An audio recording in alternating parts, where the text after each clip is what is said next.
السلام عليكم ورحمة الله وبركاته. أهلا وسهلا بكم في لقاء جديد. لو دي أول مرة تتابعنا في القناة ياريت تساعدنا باشتراك وتفعيل جرس التنبيهات عشان دايما يوصلكم كل جديد. مع وضع توقيت والقناة الناقلة لمباراة نادي برشلونة ونادي ريال مدريد في لقاء الجولة الخامسة والثلاثين من الدوري الإسباني لموسم 2025.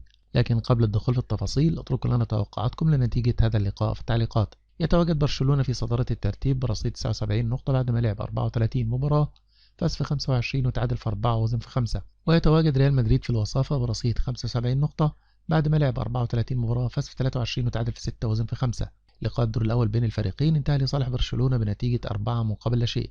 تنطلق صفرة لقاء الفريقين بمشيئة الله مساء اليوم الأحد 11 من مايو 2025 على الساعة 5:15 مساء بتوقيت مكة المكرمة وسوريا ولبنان والأردن والعراق ومصر واليمن، 4:15 بتوقيت السودان وليبيا وفلسطين، 3:15 بتوقيت تونس والجزائر والمغرب. النقل المباشر لهذا اللقاء عبر قناة بين سبورت الأولى بتعليق المعلق عصام الشوالي. كل الأمنيات الطيبة بالتوفيق لكلا الفريقين في هذا اللقاء، وبنتمنى لحضراتكم متابعة ممتعة. دمتم في رعاية الله وأمنه، والسلام عليكم ورحمة الله وبركاته.